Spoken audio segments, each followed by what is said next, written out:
atmosphere to lay down high explosive on the German positions. But nevertheless, the Matilda could cover the Sherwoods and any subsequent advance they make because laying some shot down. Oh, well, they didn't like that. There they go, there they go. But again, ladies and gentlemen, this is not a rout. They know perfectly where they're going. They've got a third line of defence. Defence in depth. This is very, very much the German playbook. If defence in depth is on page 1 of the German playbook, page 2 is counter-attack. We know they're going to counter-attack. That is a given. It just depends what they can bring to bear for that counter-attack.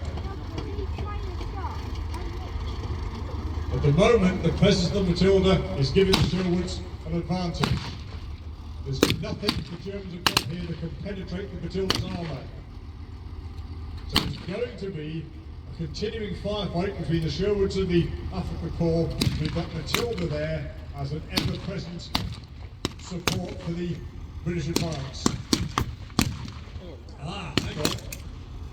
Is that a hit on the Matilda? That's a hit on the Matilda. Somewhere on the flank. Oh my god. They've got a secret artillery position. The much promised German reinforcements. Oh my god. One of their handheld anti-tank weapons, Panzerfaust. Ah! No, more light armour coming in. This is the M5 Stuart. It's a light tank. It's mounted, both in armour. It's mounted that 37mm gun, which was a standard American anti-tank gun, and it is an American vehicle. Obviously, this indicates very early link-up between the Torch forces coming from the west, advancing eastward, and the 8th Army, the Sherwoods, advancing west from El Alamein. Now, at the moment, the weight of armour is very much in favour of the Allies. Go for the flank. Here comes the M5. The British technically used the earlier version of the Stuart, known to the 8th Army as the Honey.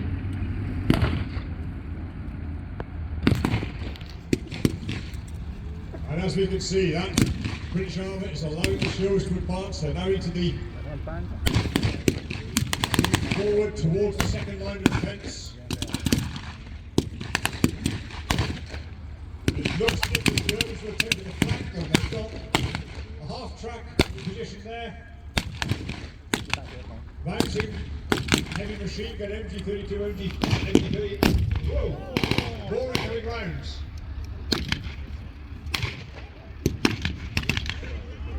This battle is not over by a long shot.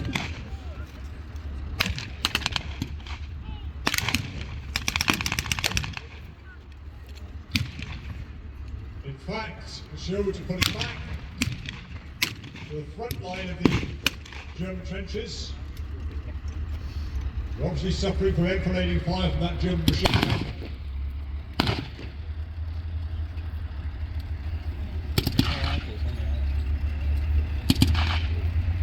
It's very evenly balanced. The Allies have got some armour advantage, but they don't seem to be able to push further ahead. Oh my god. And now it looks as if the reinforcements that the Afrika Korps were waiting for have arrived. Coming in on the flank of the Sherwoods, we have a Panzer III. Oh crap. Pretty much the standard tank used by the Afrika Korps in North Africa, along with a slightly heavier brother, Panzer IV. This was mounting a 50mm gun.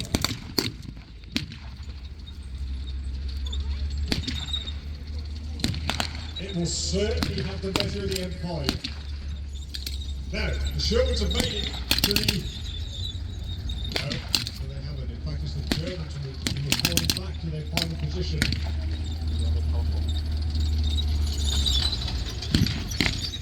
Now, the presence of the Panzer III is shifting the balance back towards the African Corps. They're flanking the Sherwoods.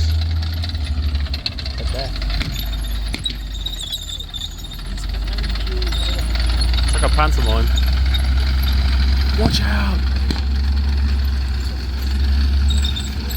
Oh, it's naval combat.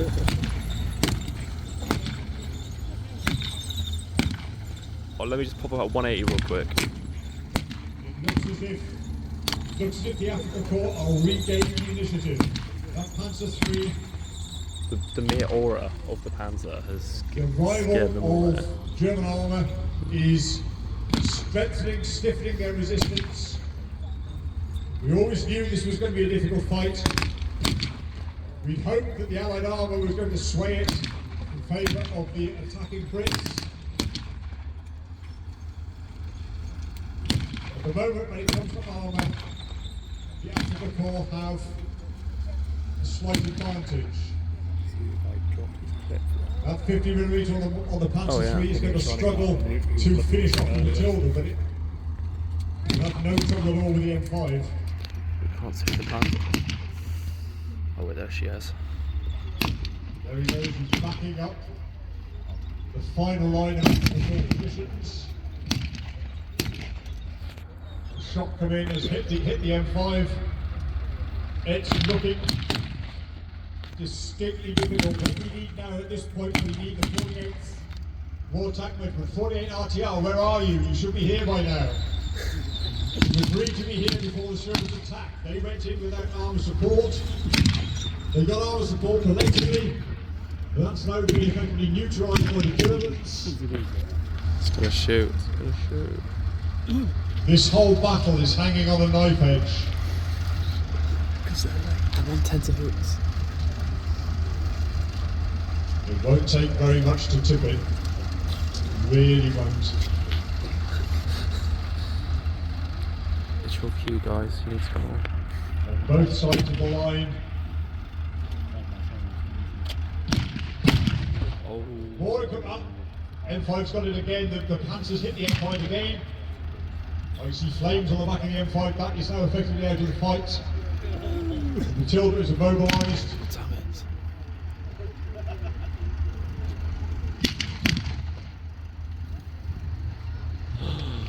Oh my god. There's no Midlanders there in the German frontline trench. Gripping their weapons anxiously. How is this going to turn out?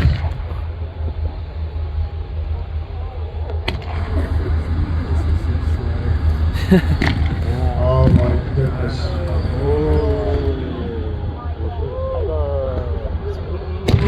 Big boy. Hitler's much promised reinforcements are arriving.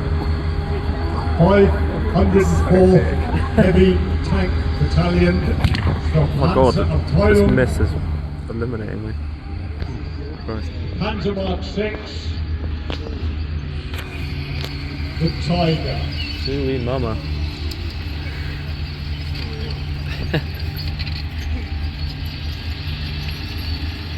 Guys, behind you. I'm looking at the Tiger. They're not pushing it. It's possible 23 miles per hour. Demonstration number. This is the platoon commander's tank from the 3rd platoon of the 1st company, 504. That gives us the total designation 131. Oh, moving up. And the Germans are pushing ahead as best they can. They don't really have a lot of opportunities.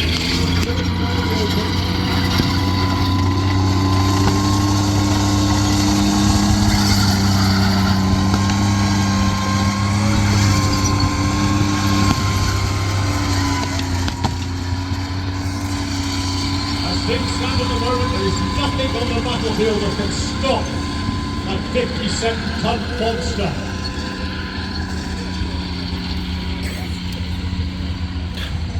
You haven't met me.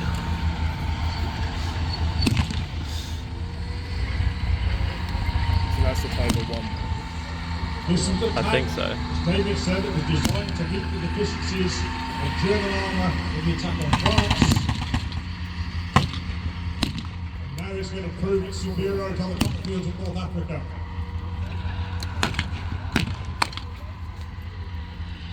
The firefight is still going on between the Sherwoods and the Africa Corps. The presence of that tiger has changed the entire complex of this battle. It's now the attackers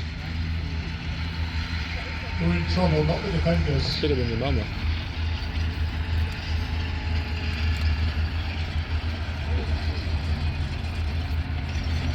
It's not insulting. Of course it is. Now, the tiger is perfectly capable, as we can see, the Allied arm has effectively been knocked out. The tiger is capable of explosive bombs. He's had another go at Matilda just to make sure.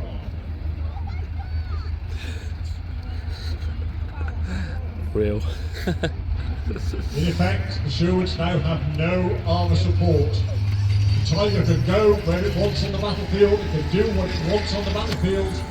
It's capable of firing high explosives from that 88mm. It can also flank and enfilade the Sherwoods using its collapse to dominate the battlefield. There's only one hope. One increasingly slender hope. Where is 48 RTR? Where are they? A new hope. This battle is being swayed by the very presence of a handful of German vehicles, including Tiger 131. Help me, tank infantry. Regiment, you're my only hope. I don't know if it means that there's one singular tiger and some other stuff. And the Sherwoods Group of tigers. have no not anti-tank sure. artillery support. They have their own anti-tank weapon, projector infantry anti-tank, the Piat, a spring-loaded anti-tank weapon, Take which, to be honest, was a bit more effective than it sounds. But there's the Tiger. It's reached the high ground. Yeah, right. .174. The only thing the Sherwoods can do at this point is to try and get close enough with their Piat to score a significant shot. It's a very, very Oh slim wait, there they chance. are. Those plucky To be Brits. honest, it's a very, very brave man who tried to do it. Plucky Brits.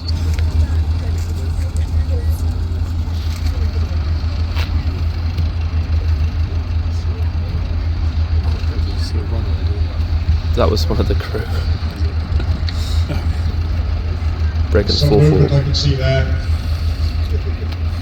Right. There's the man who's going to do it, Sergeant John Oscroft. He's number 2, his loader. He's creeping as close as he possibly can to the Tiger. 15 yards maximum, 10 yards for favourite, 5 yards even better. He's going to fire this right down the throat of the beast if he's going to have any hope of stopping it. He's got one shot, because at the moment they seem not to have seen him. Go on, Sarge. Make it count. Who's that? It's a war photographer. It's almost as if the whole battle is fired, and it's skidded off the turret of the Tiger. It hasn't made a clear impact. The Piat has to strike at 90 degrees in order for its shape charge to work effectively. It hasn't worked. Sergeant Oscroft with number 2 has withdrawn.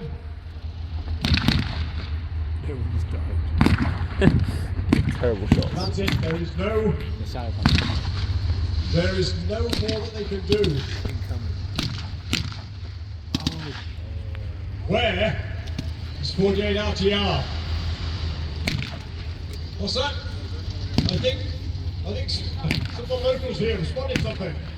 Yeah, there it is. Yes, from the Churchill of 48 RTR, Churchill 3. Long. Has every, well done, yeah. As heavily armoured as the Tiger. The problem is the firepower. The Churchill 3 mounts a 6-pounder. Now you've seen a 6-pounder in operation here. We know that it's a serious bit of kit. We know that the first Tiger knocked out in North Africa was knocked out by the 6-pounder, but that was a ground-based 6-pounder tanker. This is the 6-pounder. This is Churchill. Oh, he looks so cold.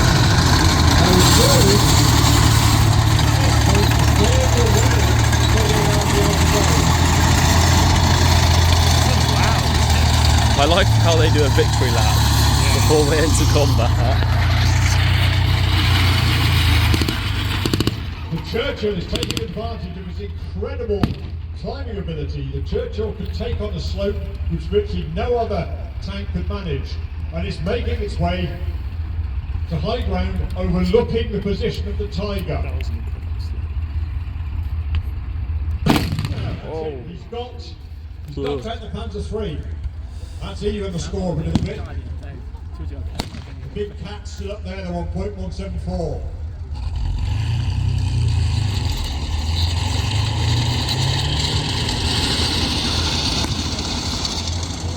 As an infantry tank, the role of the Churchill was to support the infantry, and exactly what it's doing here.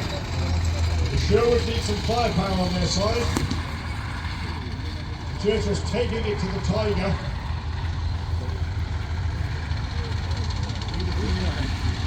Now the Tiger's aware he's come under attack. It's aware he's been hit by the Piat.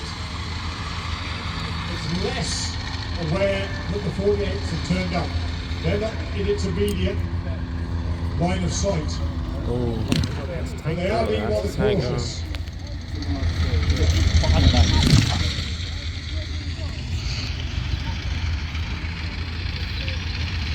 They're staying hull down there on the high ground.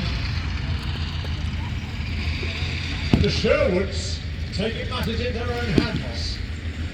There's a captured French 75mm anti-tank gun down here, which the Germans have been using. The Sherwoods have got it round. And bearing in mind their infantry, they're not gunners. They're going to have a go at that Tiger. In fact, they're going to mallet it with whatever they've got. Bren guns, 303s. Captured French 75.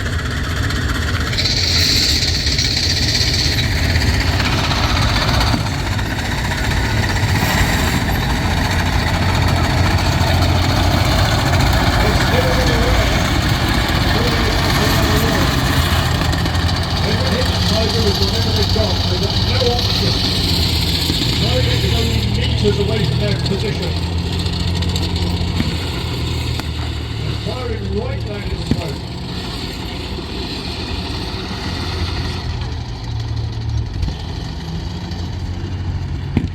Oh, they've got another side. As I say, they are not gunners, but we're going to have a go at it with that 75. The firefight's continuing. The Africa Corps, let's not forget the infantry, they're not giving up.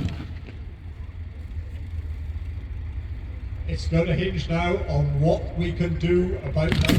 Okay, under 75 has got around the way. That was well done. Right, no, that's it. They've done what they can. They're advancing now. Laying down fire. Down. Right, now, the Tiger is compromised to an extent. They're pushing, the Sherwoods are pushing to take the final German positions.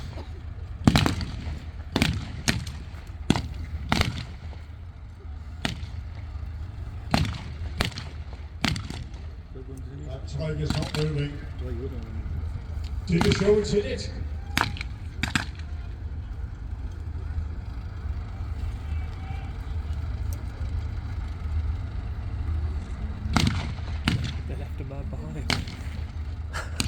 Well, they're certainly pushing on.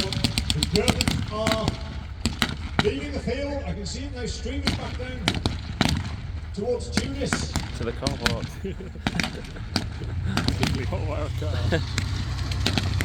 Oh shit. Churchill's advancing. He's going to take a firing position. The Firefight still going on, despite the fact that that's it. It looks as if, yep, the Sherwoods have got the best of the firefight. The Africa Corps withdrawing. The Tiger is still immobile.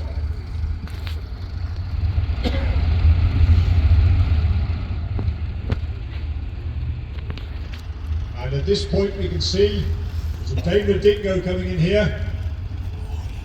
This is a vehicle being used as a liaison vehicle by senior officers. They've come to have a look at the scene. They're convincing themselves that the battle is won. Tiger 131 is stationary. It's not moving. Now, ordinarily, if it were severely damaged, the crew were expected to destroy their vehicle. The British had not captured an intact Tiger 1. We got bits of Tigers. They weren't invulnerable, they're not by any means very vulnerable. But we got bits of Tigers, but we hadn't got a full one. For some reason, the crew here has not exploded the demolition charges on board. Tigers were fitted with scuttling charges off U-boats. That's how big a charge you need to blow a Tiger up from the inside. But that hasn't happened.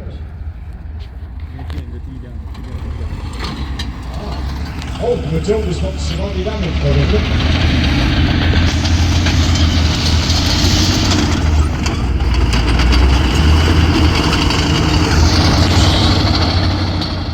We know now the story of Tiger 131. We know that it was disabled effectively by 6-pounder fire from tanks, probably from 48 RTR.